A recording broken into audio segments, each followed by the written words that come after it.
Clintons love to keep their luxurious life under wraps, but we've caught them slipping a few times. Like the times they casually charter a private jet for appearances like a Gulfstream G450. With charter prices running up to $10,000 plus other costs, the Clintons are proving that they never really left the spotlight. So buckle in, because you are in for a tear. From sprawling estates to classic cars, here are the stupidly expensive things the Clintons own. By the way, if you like videos like this and would love to see more like it, then go ahead and give us a like and subscribe below. After the White House lease ran out, the Clintons set their sights on Chappaqua, New York. In 1999, they dropped $1.7 million on this massive estate set on 1.1 acres. This isn't just any old New York home. It's a 5-bedroom spread with all the charm you'd expect from a house with historical vibes, complete with fireplaces, a beautiful library, and cozy nooks everywhere. It's no surprise this house is where they officially call home. It's practically a private presidential library. But if you thought they'd stop at just one place, think again. They added a second property right next door for $1.16 million in 2016, giving them all the room they could ever need for presidential-sized gatherings. Of course, one home base isn't enough when you're the Clintons. When Hillary served as Secretary of State, they added a luxury property in Washington, D.C. to their collection. Their choice?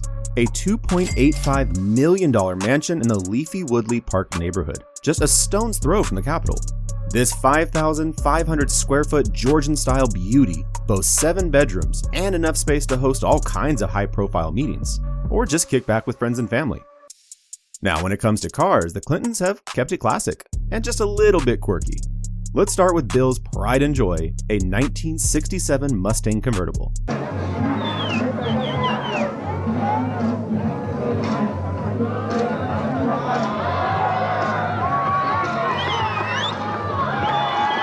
Back in the day, he'd cruise around in it with an Arkansas license plate that read Bill Clinton. Years later, he'd go on record lamenting how much he missed driving it after moving to the White House. Turns out, being leader of the free world comes with perks, but not the kind that lets you take a 67 Mustang out for a spin. Then there's Hillary's old reliable, a 1986 Oldsmobile Cutlass Sierra. This blue sedan, equipped with such luxuries as roll-up windows, a cassette player, and air conditioning, was her trusty steed on the long haul from Little Rock to DC. It may not sound flashy, but hey, this was the ride that got her to the big leagues. The Cutlass has since been auctioned off and traded hands a few times, but somewhere out there it's still cruising, probably with a Prince cassette still stuck in the player. And then, of course, there's the big one, the presidential limousine. This wasn't just any Cadillac though. It was a 1993 Cadillac Fleetwood, custom built for maximum security with all the bells, whistles, and state-of-the-art gadgets you'd expect in a vehicle made for the commander-in-chief. Since 1996 though, the Secret Service hasn't let the Clintons drive themselves anywhere. They haven't exactly been left stranded without wheels, and rumors even have it that they have gotten in on the eco-friendly drive bandwagon with a Tesla S, but they have pretty much kept their collection under wraps. When it comes to fashion, no one does it better than Hillary. Her pantsuit collection alone could practically fill a closet the size of Madison Square Garden. Custom tailored and designer made, those suits have become her fashion signature. And each outfit easily came in the $2,000 to $4,000 range. And that's just her regular season outfits. There's also the Armani jacket she wore in 2016, priced around $12,000, which ruffled a lot of feathers. Her jewelry too isn't far behind. Hillary has a few statement pieces when it comes to watches, including a Chanel J12 that she's been spotted wearing a few times. The watch is a popular choice in the streets of LA and New York, where it's practically a staple. To snag this one, you have to spend around $6,500. Then there's her Rolex Ladies Datejust in two-tone gold and steel. It's subtle yet elegant, with a white dial and Jubilee bracelet, and if you're looking to twin with Hillary, expect to shell out about $16,500. But the crown jewel, the Rolex Day-Date, aka the President Rolex. Crafted from 18-karat yellow gold with a 36mm case, this one costs anywhere from $40,000 up to $140,000. You didn't think the Clintons stayed stateside all the time, did you? When it comes to vacationing, the Clintons don't exactly do modest getaways. You won't find them sipping coconut water in Hawaii or soaking up the California sun. Nope, they're all about the Hamptons. In 2010, they kicked off their Hamptons habit with a stay at 95 Surfside Drive in Bridgehampton, a cozy little 4-bedroom. But soon enough, they upgraded to the legendary 211 Lily Pond Lane, a jaw-dropping 10,000 square foot oceanfront home in East Hampton, currently on the market if you happen to have a couple million burning a hole in your pocket.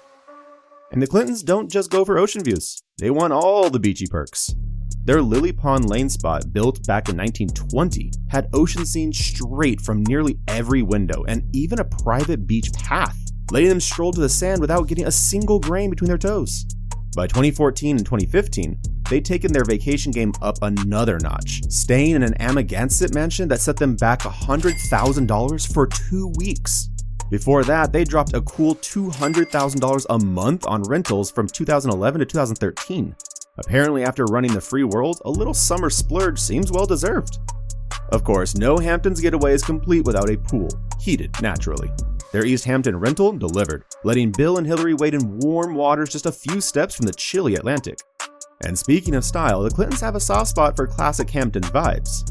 Airy, open spaces, and a crisp white kitchen in every rental. Hillary's admitted that she's not exactly a whiz in the kitchen, but she does claim she can whip up some scrambled eggs. And with Bill leaning into the vegan life, that beachy kitchen has probably seen more than its share of plant-based attempts. Privacy is important when you're a former first family, so of course, all their rentals come with gated entries and long, winding driveways to keep any curious folks, nosy paparazzi, and even Google Street View at a healthy distance. And if you're thinking the Hamptons mean famous neighbors, well, you're absolutely right. They've bumped into folks like Jerry Seinfeld, Steven Spielberg, and Alec Baldwin at beachside gigs. And at one point, they even rented right next door to their former buddy, Harvey Weinstein. And for two serious dog lovers, the Clintons' rentals come with sprawling lawns and ample greenery for some off-leash fun. Each place has been practically a dog park in disguise, from 1.27 acres in Bridgehampton to 3.5 acres in Sagaponack. Plenty of room for the pups to run wild and even more for Bill and Hillary to just relax. Clinton style, of course. While they're not busy with public appearances, the Clintons enjoy some quiet moments and hobbies. After all, you don't get to be president and first lady without picking up some interesting habits. Now, I will admit, coming here tonight wasn't the easiest thing for me. There have been a few times this past week when all I wanted to do was just to curl up with a good book or our dogs and never leave the house. For Hillary, her ideal day isn't exactly filled with policy briefings or back-to-back meetings. It's more about long walks, good food, and maybe a splash of Netflix. Add taking her dogs, Tally and Maisie, for a stroll in her DC neighborhood, then dinner with friends, a great movie, and, get this, sleeping in the next morning. Turns out even former first ladies appreciate a morning free of alarm clocks. Her favorite escape, though, is swimming. And she's not kidding, she's mentioned it several times with the enthusiasm of someone who really means it. Then there's Bill, the musician of the duo. You thought his saxophone days were a 90s thing? Nope. He still breaks it out at events, proving he's as much jazz as he is about diplomacy. I mean, it is the same guy who once played the Arsenio Hall show in Shades, officially sealing his cool factor with America.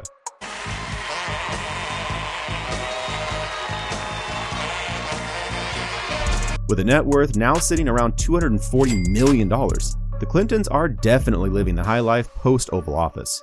It's hard to picture them in such a tight spot now, but at one point, the Clintons were practically starting from scratch. When Bill and Hillary walked out of the White House in 2001, their finances were in tatters. Think last quarter on the couch level. Due to legal troubles, Bill had about $16 million in debt. We came out of the White House not only dead broke, but in debt. So how did they make the jump from barely getting by to $250 million club? Well, the Clintons realized that the only way to pull themselves out of their debt was to lean into their strengths. Talking and writing, and then talking some more. Bill alone pulled in a cool $189 million, kicking things off with a $125,000 speech from Morgan Stanley right after leaving office. From there, he embarked on the Bill Clinton World Tour, minus the merchandise stand, racking up speaking gigs over the next 2 decades. And then there were the books. Bill's memoir, My Life, went bestseller in 2004, setting him up to earn around $38 million over the years as an author. He also pocketed a tidy $39 million by advising billionaire Ron Burkle and consulting for a couple of education companies. Hillary's hands were a bit tied between 2001 and 2013 while she was off being senator and then secretary of state. But the second she was free, she hit the lecture circuit, banking $9 million in speaking fees in just 2 years. And in 2014, she scored the 5th richest book deal in history for Hard Choices. Not too shabby. By the time she ran for president in 2015, Hillary was cashing in, pulling in another $1 million just from talking. After her 2016 loss to Trump, she figured America wanted the scoop, and she was ready to sell it. That turned out to be the right move, because when her book, What Happened, hit shelves and rattled a lot of people's nerves, it quickly debuted at #1 on the New York Times bestseller list. Hillary even went on a no-holds-barred tour where a VIP Platinum ticket went for $2,375. Front row, photo ops, signed book, you know, the works. And that's all we have on the Clintons. Again, they have proven that with enough talking, writing, and a touch of that Clinton charm, you can flip a mountain of debt into a mountain of cash.